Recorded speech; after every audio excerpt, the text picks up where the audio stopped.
Assalamualaikum warahmatullahi wabarakatuh. Subhanal malikil quddus, Subhanal malikil quddus, Subhanal malikil quddus,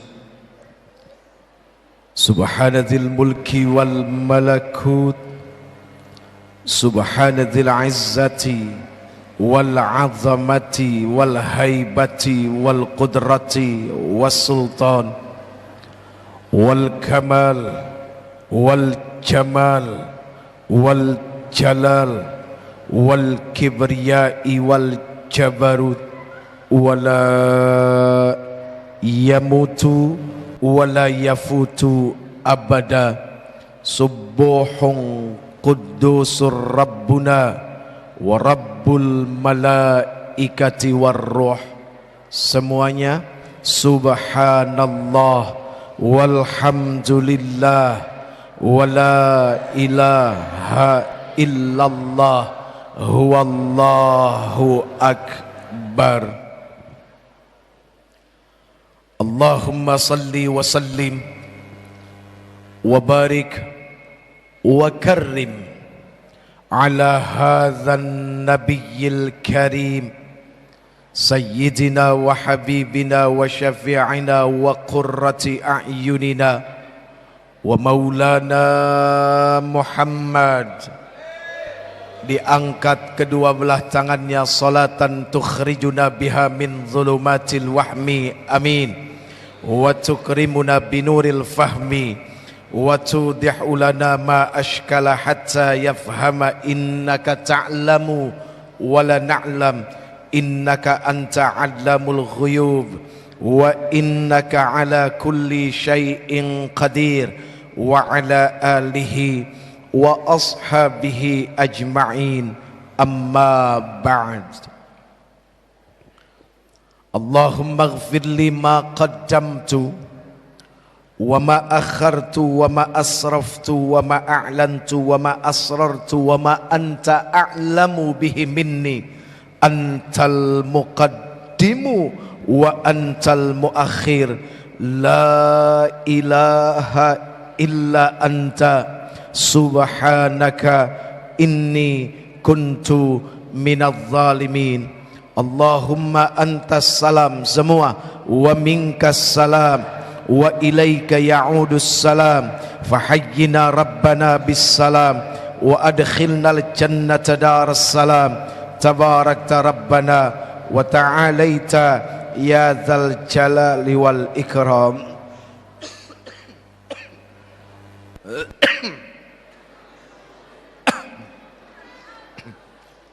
Calon dokter,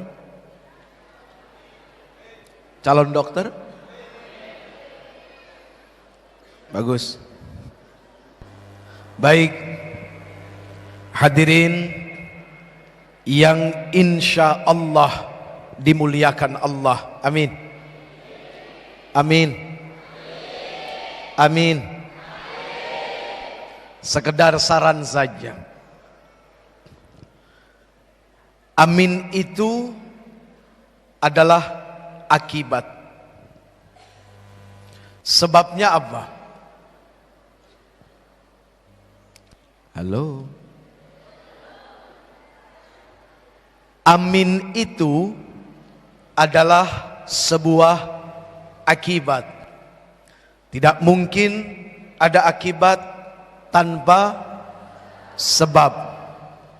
Yang membuat kita akhirnya menjadi amin karena apa? Karena ada sebuah doa, karena ada sebuah pengharapan. Doa itu adalah pengharapan. Ingat, hukum bersungguh-sungguh di dalam amin adalah wajib. Jeffrey ulang sekali lagi. Hukum bersungguh-sungguh di dalam amin adalah wajib. Kenapa bisa wajib? Amin memiliki arti yang sangat luar biasa. Ya, amin itu memiliki arti yang sangat luar biasa. Amin itu bukan biasa, tapi punya arti yang sangat luar biasa. Ingat, ada 4 cara di dalam melafalkan amin. Ada berapa? 4. Pinter. Ada berapa? Pinter. Ada berapa? Ini kaset kusut namanya. Ada 4. Oke bro. Bro. Yoi. Ntar dibilang antek Yahudi kalau begini, nggak jadi. Macam-macam simbol diartikan dengan berbagai macam juga ya. Dunia. Ada 4 cara membaca amin menurut kaidah atau tata cara hukum tajwid. Ya. Yang pertama, amin depan pendek, belakang pendek. Di dalam hukum tajwid ada tata cara membaca panjang, panjang sekali, dan pendek. Sama persis ketika orang bernafas. Ayo silakan diambil nafas yang panjang. Nggak disuruh, cuma ini aja. Kenapa ikut-ikutan? Jawab dong, emang madrasah buat Allah? Gitu. Kalau omongannya emang madrasah buat Allah, jawab lagi emang musolah buat Allah, kan gitu. Jadi madrasah dengan musola hampir sama sebetulnya. Ada nafas panjang, ada nafas pendek. Seperti itulah cara. Amin yang pertama, amin depan pendek, belakang pendek. Kira-kira artinya apa? Amin yang pertama artinya aman. Artinya aman. Cara membaca yang kedua, amin belakang pendek, depan panjang. Artinya apa? Memohon keamanan. Beda lagi ternyata. Tidak sama. Amin yang ketiga, amin depan pendek, belakang panjang. Apa artinya? Yang dapat dipercaya, mampu memegang amanah. Sifat siapa ini? Siapakah yang digelari dengan Al-Amin? Baginda junjungan Nabi besar Muhammad sallallahu alaihi wa alihi wasallama wa sahbihil kiram. Amin yang keempat, amin depan panjang, belakang panjang, yang artinya adalah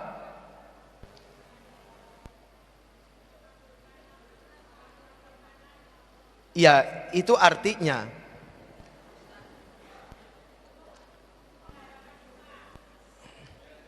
ya itu artinya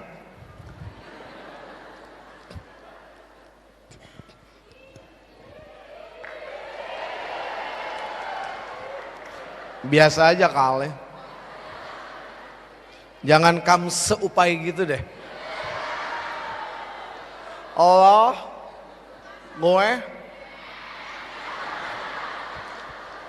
Nyun sewu Pak. Nyun sewu Mang Atus. Ya biar ada kembaliannya kan begitu. Kalau saya lepas kacamata saya, resikonya saya nggak bisa melihat yang hadir. Ini nggak fokus jadinya. Kalau nggak fokus ke sini nggak ada masalah. Nggak fokus ke sana masalah. Dan lebih masalah lagi ketika makin fokus, itu lebih bermasalah. Jadi saya ambil yang masalahnya sedikit. Jadi tidak fokus saja, ya. Oke. Amin yang keempat. Amin. Apa artinya? Is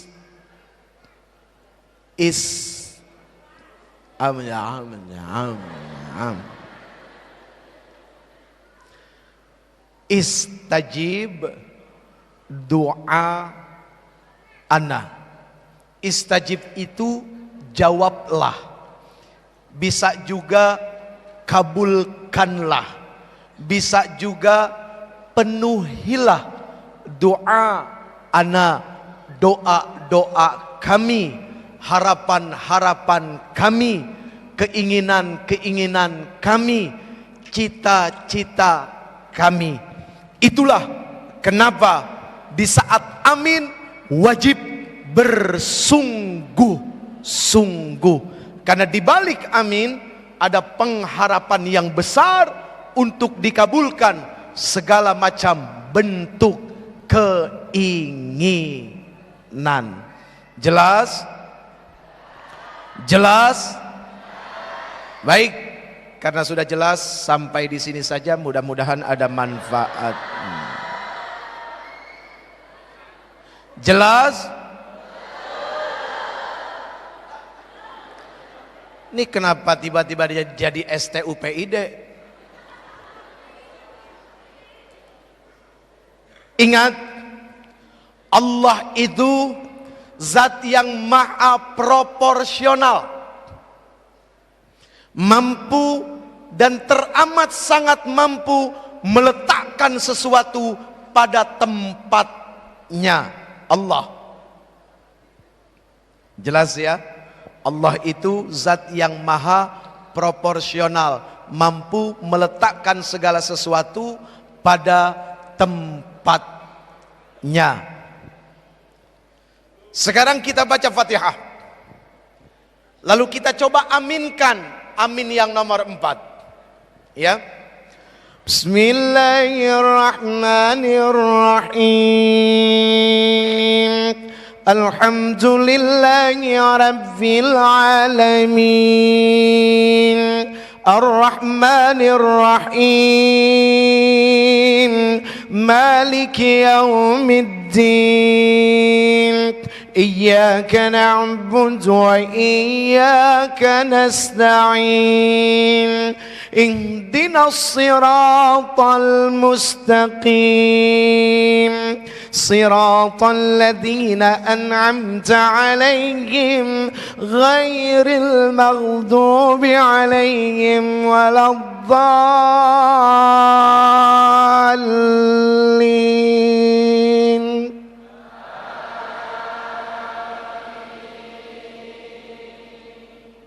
Enak nggak kira-kira?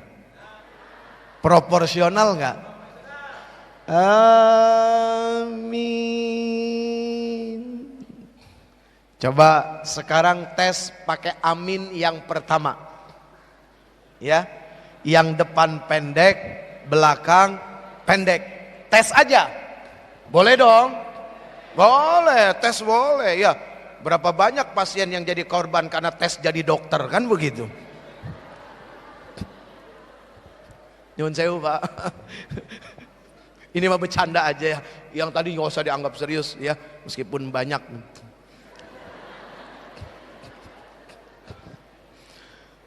Siratal ladzina an'amta 'alaihim ghairil maghdubi 'alaihim waladdallin.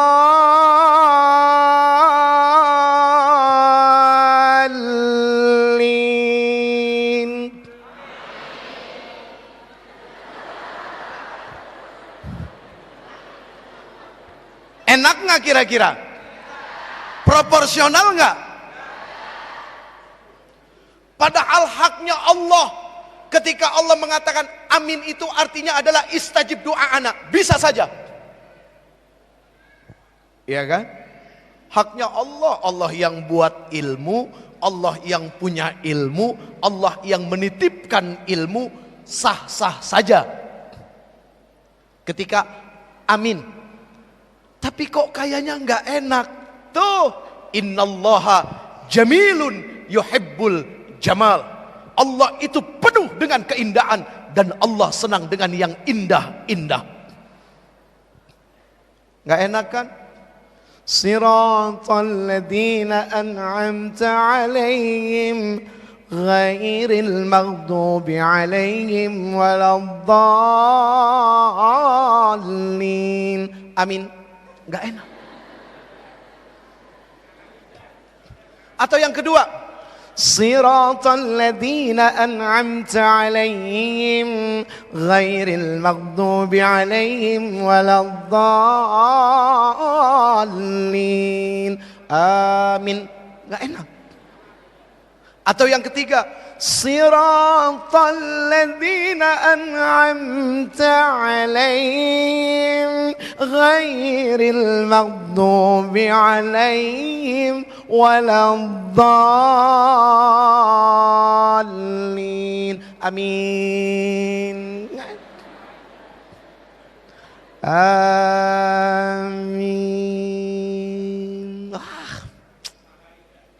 Hah? Hah? Hah? Saya rada budek karena keseringan bicara, Pak. Jadi power kuping ke bawah ke sini. Baik. Ya. Minta ridhonya kepada semua tanpa terkecuali. Sebelumnya minta maaf, yang bicara ini tidak lebih baik dari yang mendengar. Ya, yang bicara ini tidak lebih baik dari yang mendengar. Belum ada jaminan dari Allah. Oh, Jeffrey pasti selamat. Yang sudah pasti selamat adalah beliau. Kana khuluquhul Quran. Yang akhlaknya seperti Al-Quran. Sampai-sampai Rasul diibaratkan seperti Quran yang berjalan. Itu beliau yang sudah pasti selamat. Kalau yang ini belum. Ingat, ini bukan jaminan surga. Sorban. Meskipun ada orang pakai sorban di kepala sebesar ban Vespa, bukan jaminan. Nyuwun sewu mangatus. Lumayan kembaliannya ada 2 kali itu ya. Ini bukan jaminan. Ini ittiba' sunnah. Ya, bukan jaminan. Islam itu bukan pakaian, tapi Islam itu perbuatan. Kan begitu? Apalagi zaman makin berkembang, makin dahsyat, makin luar biasa. Pola pikir, pergaulan, lingkungan terus melesat sampai kepada sebuah puncak yang sangat luar biasa untuk dilihat. Sehingga ukuran manusia sekarang adalah apa? Silakan boleh pinter bicara, tapi lihat bagaimana akhlaknya. Barusan kan oh ya. Oh. Ukurannya akhlak. Ya. Mau ada orang hafal Quran 30 juz, tapi akhlaknya nggak beres. Ya. Jelas? Jelas? Ini mohon maaf harus berapa semester sebenarnya? Ini 7 semester kita bikin 1 jam ya supaya selesai. Wah, aduh sombong. Ya, untuk sombong saja mudahnya luar biasa. Yang paling susah itu menjadi goblok setelah pintar, itu yang paling susah. Iya. Menjadi goblok, menjadi bodoh setelah pintar, itu yang paling susah. Tapi menjadi sombong setelah pintar, itu paling gampang. Padahal walikulli syai'in maziyah, dan setiap segala sesuatu Allah berikan kelebihan. Allah berikan kelebihan. Cerita, suatu hari ada 3 profesor dengan kelulusan yang tidak sama, disiplin ilmunya berbeda. Yang satu ahli fisika, yang satu ahli kedokteran, yang satu ahli sejarah. Tiga-tiganya kepengen berangkat pergi menyeberangi pulau. Namanya nyebrang pulau, bohong kalau tidak butuh perahu. Dan perahu tidak akan mungkin jalan sendiri tanpa tukang perahu. Jelas? Ayo bilang gak jelas, ayo. Jelas? Bagus.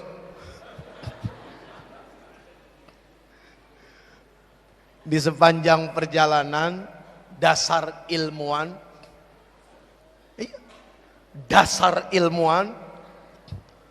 pasti bicaranya tentang ilmu, gitu kan ya.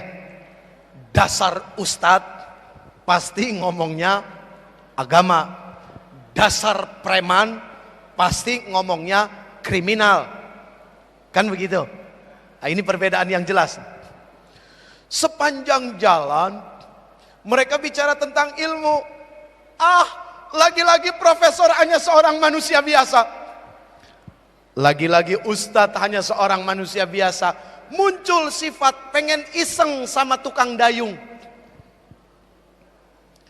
Yang pertama, dia tanya tentang masalah sejarah. Tukang dayung ditanya sejarah.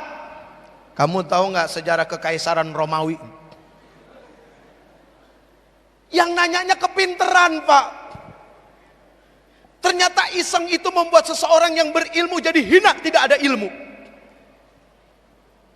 Ternyata iseng itu membuat seseorang yang tadinya berilmu tidak lagi berilmu. Yang diisengin tukang perahu, nggak ditanya pun sudah tahu jawabannya, pasti nggak ngerti. Ini pakai ditanya, jelas jawabannya.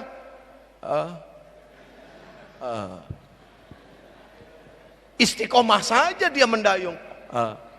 Nggak tahu. Wah, bapak sepanjang hidup kalau nggak tahu sejarah rugi, Pak. Persis kurang ajar loh. Tahu aja gue bekas tukang dayung. Yang kedua iseng, nanya tentang perkara fisika, teori teori ini. Jawabannya, wah bapak seumur hidup kalau nggak ngerti ilmu fisika rugi, Pak, jadi manusia. Terus sampai yang ketiga, dia tanya, bisa nggak, tahu nggak, ngerti nggak cara membedah perut? Padahal dia sering ngebedah perut ikan, tapi dia nggak mau ngomong. Itu dokter belum tentu bisa ngebedah perut ikan, meskipun dokter ahli bedah, tapi untuk perut ikan belum tentu. Bener nggak kira-kira? Kalau salah mohon dikoreksi, saya lagi bikin skripsi soalnya. Iya kan? Allah yang memang maha adil. Ditunjukkan kekuasaan Allah Subhanahu wa taala kepada yang berilmu namun sombong, kepada yang berilmu tapi tidak dituntun oleh akhlak. Tiba-tiba cuaca mendung, hujan turun, ombak yang tadinya tenang berubah menjadi liar dan galak. Digulung itu perahu oleh ombak, tenggelam semuanya. Si ahli fisika, sang dokter, ahli sejarah, tukang dayung, senyum, rasain loh. Sekarang tukang dayung yang tanya, hei kalian orang-orang berilmu, kalian tahu nggak cara menyelamatkan diri dari tenggelam? Kalau begitu selamat mati, ditinggalin akhirnya. Jadi orang mau berilmu setinggi apapun, tapi kalau ujungnya tidak menuntun kepada akhlak yang baik, maka percuma. Karena orgasme daripada ilmu adalah perilaku yang dahsyat. Maaf ya, saya pinjam bahasa orgasme. Nggak apa-apa kan? Nah, terserah yang ngomong kan, bebas aja kan begitu. Puncak daripada keilmuan adalah akhlak. Akhlak itu adalah sebuah kecerdasan, hasil dari sebuah olah jiwa, raga, lahir, batin. Itulah kenapa innama bu'ithtu liutammima makarimal akhlak. Sesungguhnya Allah utus aku, kata Rasul, ke dunia ini adalah untuk memperbaiki akhlak manusia. Bukan untuk menambahkan ilmu, bukan untuk menyampaikan ilmu baru, tapi akhlak. Kenapa? Lihat betapa sangat berbahayanya ketika seseorang yang memahami teknologi tapi tidak dibarengi dengan iman dan akhlak. Sungguh ilmunya hanya akan mendatangkan kekacauan yang hebat. Gitu kan? Kalau hacker itu dari mana asalnya? Hacker asalnya dari mana? Hacker itu asalnya dari mana, Mas? Hah? Dari Kudus. Hacker itu orang yang ahli apa? Ahli komputer. Ah? Iya itu. Apa tadi, Mas? Hacker itu orang yang ahli IT. Kenapa bisa jadi hacker? Karena akhlaknya tidak menjadikan pakaian. Kalau saya bilang rendah nggak enak, nggak sopan juga, saya kurang ajar sama orang. Karena tidak menjadikan akhlak sebagai pakaian. Kan begitu. Kenapa tiba-tiba ada praktek, ada malpraktek? Karena apa? Tidak adanya akhlak. Daripada malpraktek, lebih baik mall praktek. Jadi prakteknya di mall, ya itu. Jadi ketika ada perselingkuhan, keluar dari jalur, keluar dari batas keilmuan, maka ternyata jawabannya adalah apa? Tidak adanya akhlak. Wah, akhlak itu begitu sangat penting, luar biasa. Ya, bro, kepengen disukain cewek sekampus nggak lo? Ah, kepengen disukain cewek sekampus nggak? Apa lu nggak repot sekampus cewek demen malu semua? Kalau kepengen disukain cewek sekampus, nggak usah belajar ilmu pelet, nggak usah, mau ngapain pelet makanan ikan.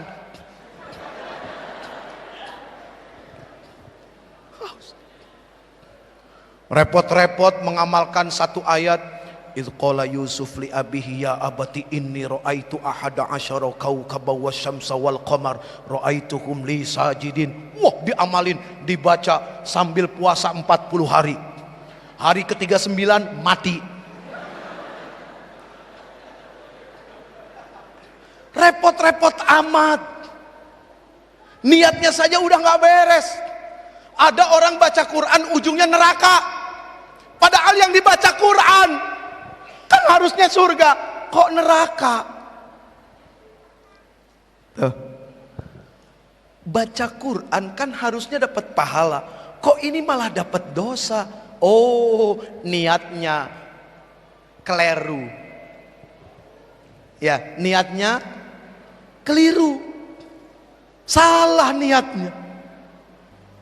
Baca Quran ingin cari keberkahan, tapi mencari dari sisi yang lain.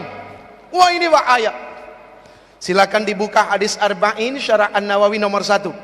Termasuk di dalam kumpulan hadis Bukhari, hadis Muslim, dan di beberapa kitab yang lain bicara tentang perkara niat. Tapi sebelumnya mohon maaf, ini urusannya apa sama cinta anak yatim? Dari tadi nggak ngomongin anak yatim. Ini keluar dari konten. Terserah Allah saja. Ya, ini kan judul ini kan hasil rapat panitia. Bukan kebutuhan yang dengar kan? Ini hasil rapat panitia, ya. Ya, jadi biarkan saja hasil rapat panitia.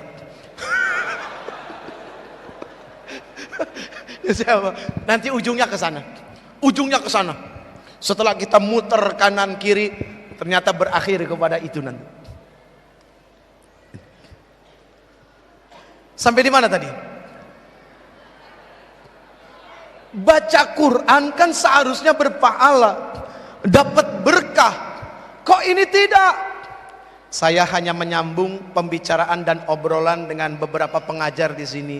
Tadi beliau sambutan bicara akhlak, mau angkanya bagus, mau nilainya bagus, mau ilmunya pinter, tapi kalau akhlaknya bobrok nggak dilulusin. Tadi sudah disampaikan, ya. Kemudian ngobrol dengan beliau tuh, yang jenggotnya panjang, ya. Siapa namanya? Ya. Kalau bapak pasti tahu. Saya mau tanya sama murid-muridnya nih, cinta nggak sama gurunya? Siapa tadi yang jenggot panjang? Panggilan akrabnya siapa? Ayo. Tahu kan? Setiap orang punya panggilan akrab loh. Saya ketemu beliau, alhamdulillah. Ini yang kedua apa yang ketiga gitu ya. Pernah ketemu sebelumnya. Nyambung omongan beliau. Ternyata kuliah di sini wajib khatam Quran 30 juz. Ya itu tadi. Jangan sampai baca Qurannya salah niat. Karena niat ini menjadi pokok utama. Apakah hasilnya akan menjadi baik atau tidak? Kan gitu ya. Ingat, Quran itu kompas menuju akhirat. Quran itu surat cinta yang datang dari Allah Subhanahu wa ta'ala. Silakan tulis di status BB. Jadi Al-Quran itu adalah surat cinta yang datang dari Allah Subhanahu wa ta'ala. Ini jangan keliru nih. Kenapa kok kampus sebesar Unila? Hah? Ya. Kenapa kampus sebesar Unisila? Hah? Unsila? Uni? Yang mana? Iya, Unisula. Tadi saya bilang apa? Mentang-mentang saya sendiri disalah-salahin. Situ rame-rame. Unisula. Kampus sebesar Unisula, coba bayangkan, mewajibkan kepada mahasiswanya untuk khatam Quran. Allahu Akbar, ini luar biasa. Mana ada?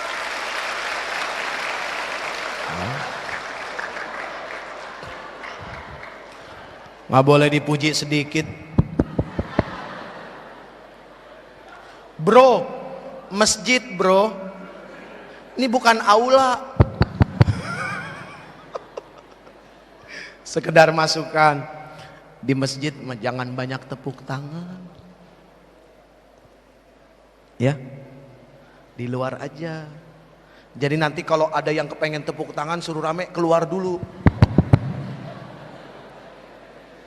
Saran saja, di masjid kalau bisa jangan tepuk tangan, better bertakbir.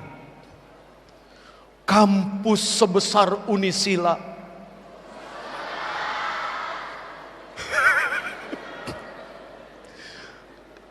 Ya berarti saya manusia dong, ada salahnya. Kampus sebesar Unisula mewajibkan kepada mahasiswa-mahasiswinya untuk khatam Quran 30 juz. Mana ada kampus-kampus yang lain? Takbir. Cakep.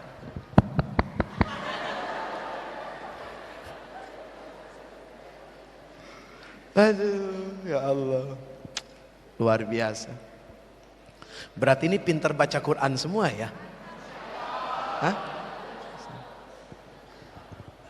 Dan mudah-mudahan pandai mengamalkan isi Quran. Quran bilang, wahai wanita, jaga dirimu baik-baik.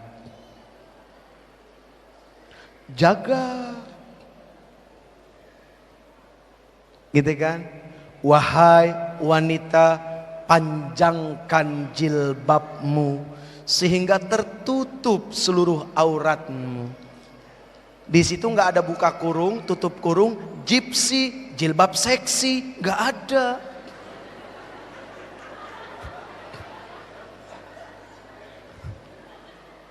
Di sininya pakai jilbab, di sininya